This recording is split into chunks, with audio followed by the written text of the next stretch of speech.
তিনি মহান আল্লাহ, তার শত কোটি প্রশংসা। তাই আমরা সকলেই তার কৃতজ্ঞতা জ্ঞাপন করি, সকলে প্রাণ খুলে বলি আলহামদুলিল্লাহ। তারপরে পরে তার আখেরি নবী হযরতে আহমদ মুজতবা মুহাম্মদ মুস্তাফা রাসূল আরবি সাল্লাল্লাহু আলাইহি ওয়াসাল্লামের প্রতি অগণিত দুরূদ ও শান্তি ধারা বর্ষিত হোক। আল্লাহুম্মা সাল্লি আলাইহি ওয়া বারিক ওয়া সাল্লিম। মুআজ্জাজ ভাই বোনেরা ও আমার স্নেহের ছাত্রছাত্রী ও মা মাসিরা, আল্লাহ পাক আমাদেরকে পার্থিব জীবনে পাঠিয়েছেন। এই আল্লাহর একটা দান এবং পার্থিব জীবনকে দুনিয়াকে আবাদ করার জন্য দুটো সম্প্রদায়কে আল্লাহ পাক পাঠিয়েছেন। এক সম্প্রদায়, প্রথম সম্প্রদায় সেটা হচ্ছে মানব পুরুষ সম্প্রদায়, দ্বিতীয়টা হচ্ছে স্ত্রী সম্প্রদায়। দুটোর মাধ্যমে আল্লাহ প্রথম তৈরি করলেন মানুষ হিসাবে হযরত আদমকে, একজন পুরুষকে, আর তার থেকে অপারেশন করে আল্লাহ পাক দ্বিতীয় অংশটাকে নারী হিসাবে আল্লাহ পাক তৈরি করলেন। আল্লাহ সূরাতুল হুজরাতে আয়াতে কারিমায় আল্লাহ পাক বলছেন, ইন্না ইয়া আইয়ুহান নাস, হে মানব সম্প্রদায় তোমরা শোনো, ইন্না খালাকনাকুম মিন যাকারিন ওয়া উনসা, নিশ্চয় আমি তোমাদেরকে তৈরি করেছি এক পুরুষ এবং এক নারী থেকে। তাহলে আয়াতে সুস্পষ্ট যে আল্লাহ পাক এই দুনিয়াটাকে আবাদ করার জন্য দুটো সম্প্রদায়ের প্রয়োজন মনে করেছেন। আল্লাহ পাক সেই প্রয়োজনটা দেখিয়ে দিয়েছেন। আমরা বুঝতে পারলাম যে এই দুনিয়াকে আবাদ করার জন্য কোন একটা গ্রুপ বা একটা সম্প্রদায়ের দ্বারাই সম্ভব নয়। তাই আল্লাহ পাক দুটো সম্প্রদায়কে দিলেন, দুটো সম্প্রদায়কে তৈরি করলেন। আল্লাহ পাক বললেন মিন যাকারিন ওয়া উনসা। তাহলে পুরুষরা আমরা যারা, আমরা নিজের যদি বাহাদুরি মনে করি যে আমি সবকিছু, তাহলে আমাদের এই ভুল হবে। পবিত্র আল কোরআন সূরাতুল হুজরাত আয়াত নম্বর 13 আল্লাহ পাক সুস্পষ্ট ভাবে বলেছেন যে তোমাদেরকে আমি তৈরি করেছি এক পুরুষ এবং এক নারী থেকে। নারী পুরুষ দুইজনের মাধ্যমে তোমাদের আমি দুনিয়া আবাদ করার সুযোগ দিলাম। তাহলে আমরা যে জাহিলিয়াত, যে অজ্ঞতা বর্বরতার যুগে নারীদের যে অসম্মান করা হতো, নারীদের যে মান দেওয়া হতো না, সেটা একেবারে ভুল প্রমাণিত হলো। আল্লাহ পাক এই জায়গাটাতে দুইজনের ভূমিকা রেখেছেন। বোঝা গেল বাচ্চা মানুষ করতে, আওলাদ মানুষ করতে, পৃথিবীতে নিজের সন্তানকে, সন্তান সন্ততিদের আবাদ করার জন্য, তাদের দুনিয়ায় ছড়িয়ে পড়ার জন্য দুটোই সম্প্রদায়ের দরকার আছে এবং দুটোরই অধিকার, দুটোরই মান। এই জায়গাটাতে এই আয়াতে আল্লাহ তাবারক ওয়া তাআলা দুটোরই মানদণ্ড সমান করে দিয়েছেন। মিন যাকারিন ওয়া উনসা। সূরা নাহলে আল্লাহ পাক বলেছেন মান আমালা সালিহান মিন যাকারিন ওয়া উনসা। আল্লাহ পাক ওখানে বলেছেন যে পুরুষ হোক বা নারী হোক, তারা যদি আমল করে, কর্ম করে, তাহলে তার যেটা নেকি সেটা সমান। তাহলে বোঝা গেল যে আমলে, কর্মে যে সমস্ত নেকি পাওয়া যায়, রমজান মাসে রোজা রাখা, নামাজ পড়া, দান খায়রাত করা ইত্যাদিতে পুরুষেরা যা নেকি পায়, নারীরা তা পায়।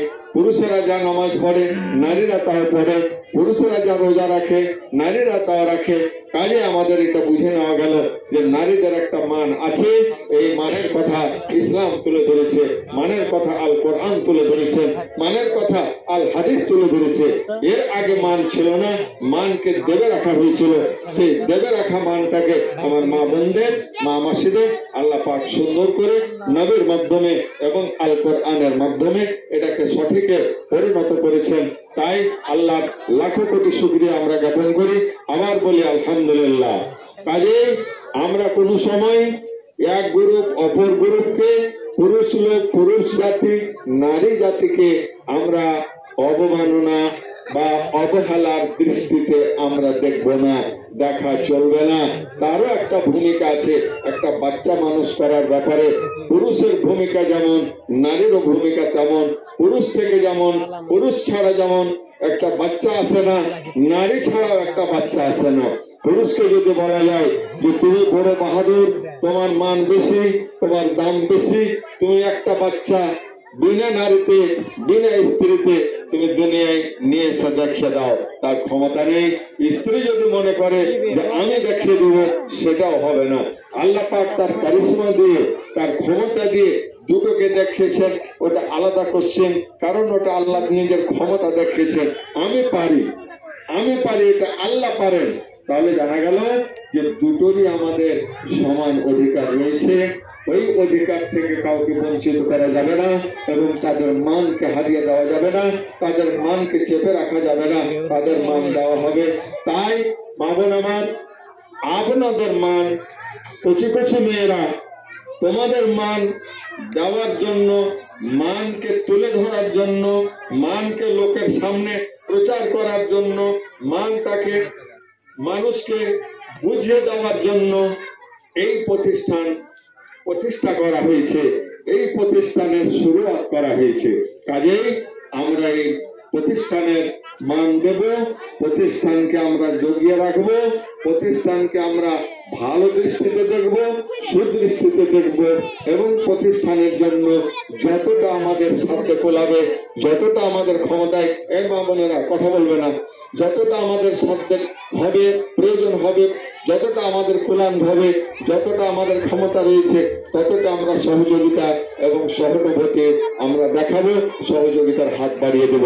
দেখুন আজকে আমরা, এই চুপ করো, আজকে আমরা যতটা মেয়ে এখানে আমরা পাঠিয়েছি, এই মেয়েগুলো আল্লাহ পাক বলেছেন ওয়ালা ইবদিনা জিনাতাহুন্না, মেয়েরা যেন নিজের সৌন্দর্যকে যেন খুলে না দেয়, সৌন্দর্যটাকে যেন বের করে না দেয়, সৌন্দর্যটাকে যেন প্রকাশ না করে।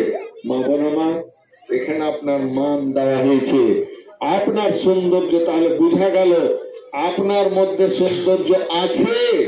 পুরুষকে কথা বলা হয়নি যে ওয়ালা ইবদিনা জিনাতাহুম, এটা কথা পুরুষদের কথা বলা হয়নি, নারীদের কথা বলা হয়েছে।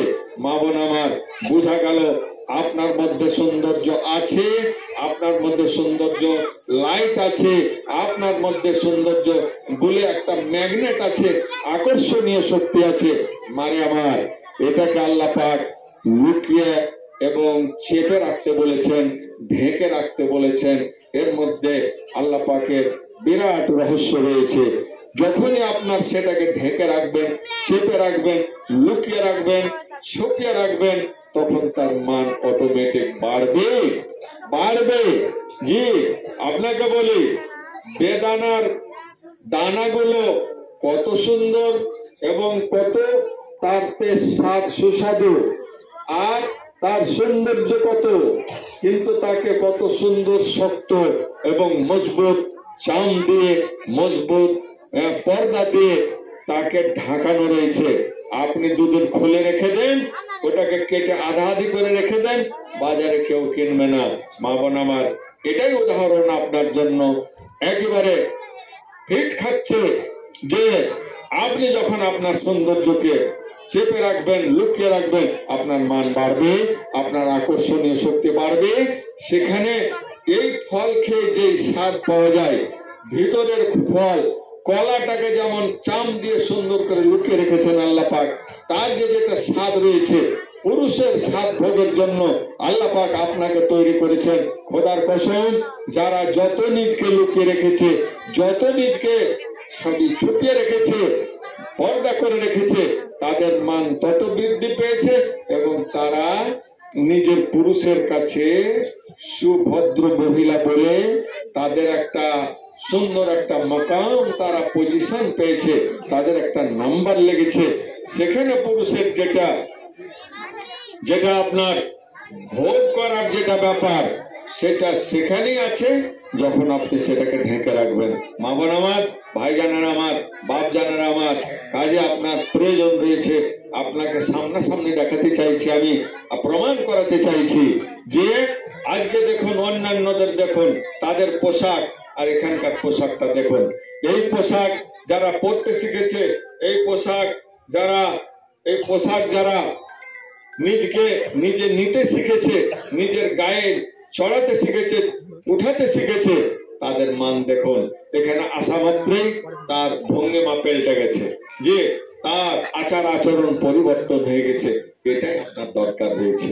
এখান থেকে যে একটা জাহেল, একটা অযোগ্য আর অশিক্ষিতা মেয়ে নিজের সন্তানকে মানুষ করার ব্যাপারে তার যে সুন্দর ভূমিকা, মারে আমার, অশিক্ষিতা মেয়ে সর্বদিককার জ্ঞান যদি তার কাছে না থাকে, সে নিজের বাচ্চাকে সুন্দরভাবে লালন পালন করতে পারবে না, সুন্দরভাবে তাকে মানুষ করতে পারবে না।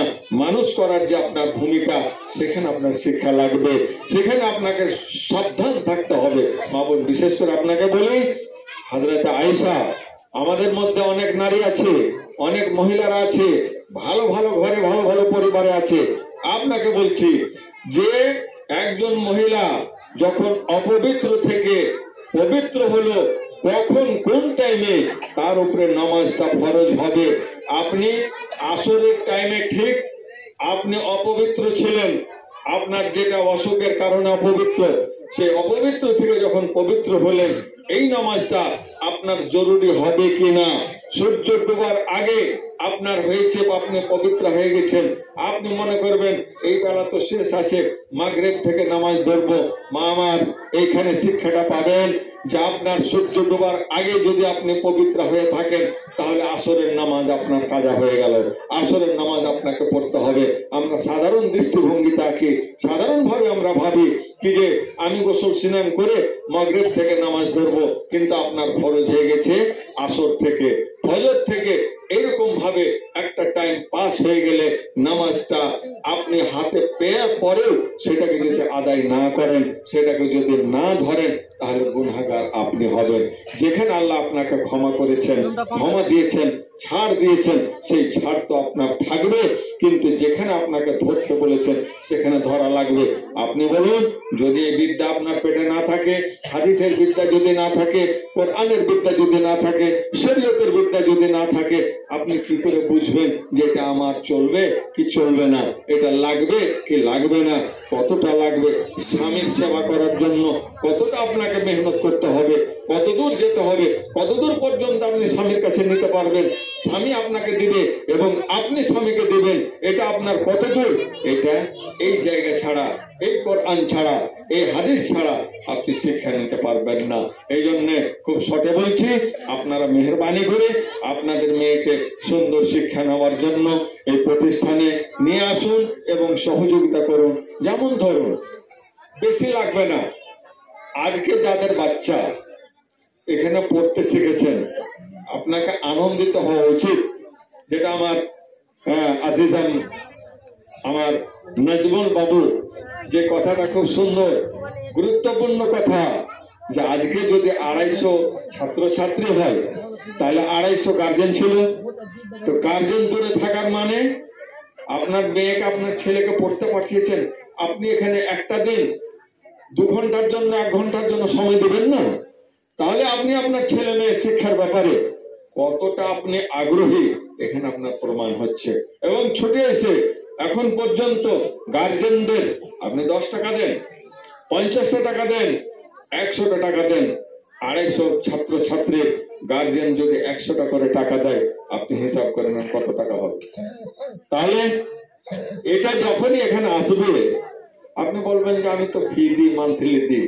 দেখুন, মান্থলি একটা আলাদা জিনিস। আপনার যেখানে একটা দান, আপনার যেখানে একটা অংশ বসে গেল, আপনার অজান্তে আপনার অ্যাকাউন্টে নেকি ঢুকে গেল, আপনি বুঝতে পারলেন না। আপনি মনে করেন সহযোগিতা করেছে, এই সহযোগিতা আপনার চিরদিনের জন্য সদকায়ে জারিয়া, এবং এই প্রতিষ্ঠানকে গড়ার জন্য আপনার যে সুন্দর ভূমিকা, এটা আপনার আল্লাহর কাছে লেখা থেকে গেল, আল্লাহর দরবারে চলে গেল। এটার জন্য আপনি একটা সামনের দিনে একটা ভালো সুযোগ পাবেন, একটা আল্লাহর কাছে একটা আল্লাহর নৈকট্য লাভ করার এটা একটা সুযোগ, একটা সুবর্ণ সুযোগ, একটা সুন্দর সুযোগ। দেখুন এই ছেলেরা, এই মৌলানা সাহেবের বাচ্চা কাচ্চারা এটা না করে, আরো তো ছেলে আছে, তারা যে কামাই করে তার কামাইয়ের তুলনায় কামাইটা কিন্তু অতি নগণ্য।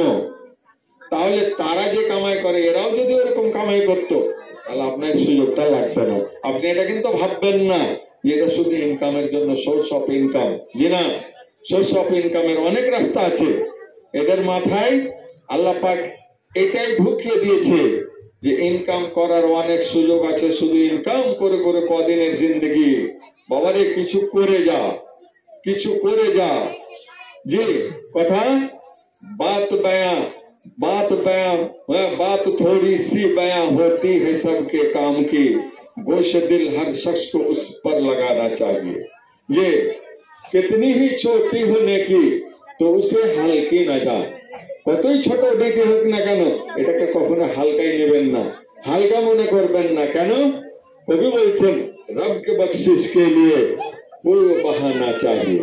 আল্লাহর কাছে ক্ষমা নেওয়ার জন্য, আল্লাহর কাছে কিছু পাওয়ার জন্য একটা কিছু বাহানা লাগবে। বাহানা কাকে বলে? যেমন একজন মহিলার কোনো আমল নেই। সহি বুখারীতে বর্ণনা হয়েছে, হাদিসটা লম্বা ঘটনা, যাচ্ছে না, শুধু আপনাকে নমুনা পেশ করছি। একজন মহিলার কোনো আমল দেখায়নি, সেখানে একটাই কর্ম দেখিয়েছে যে একজন মহিলা একটা কুকুর, যে কুকুরকে মানুষ করতে গেলে বিনা প্রয়োজনে কুকুরটাকে যদি আপনি পুষেন তাহলে আপনার প্রত্যেক দিন আপনার এক রাত করে নেকি কমতে থাকবে।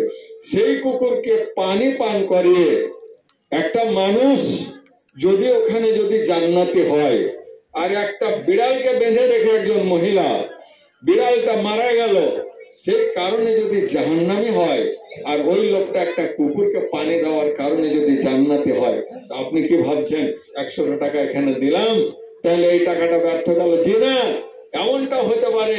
এটাই আপনার অন্তর খোলা দান ছিল, এটা আল্লাহর কাছে এমন ভাবে গ্রহণযোগ্য হয়েছে, এমন ভাবে কবুল হয়েছে। আল্লাহ বলছে তোর আর কোনো দরকার নেই, এত হৃদয় খুলে তুই কাজটা করেছিস যে ওই দিনে ওই ভালো কর্মের উপর দিয়ে যা তোকে আমি ক্ষমা করে দিলাম। রবকে বখশিশ কে লিয়ে কোই বাহানা চাহিয়ে। জি, একটা বাহানা। আর একজন কবি বলছেন जाते हो जाने से पहले कोई जख्म देके जाओ, निशानी रहेगी। এর মানে হলো তুমি চলে যাচ্ছ দুনিয়া থেকে বিদায় হয়ে, যাওয়ার আগে একটা যদি ভালো না দিতে পারো, একটা মন্দও একটা দাগ দিয়ে যাও। কেন? তোমাকে স্মরণ করার এটা একটা সুযোগ থাকবে যে আমি তোমাকে ওইটাই নিয়ে স্মরণ করবো, লোকটা ছিল এই কাজটা আমার সাথে করেছিল। একটা ভালো কর্ম করে যেতে হবে। কাজেই আমি গার্জিয়ানদের বলবো যে আপনাদের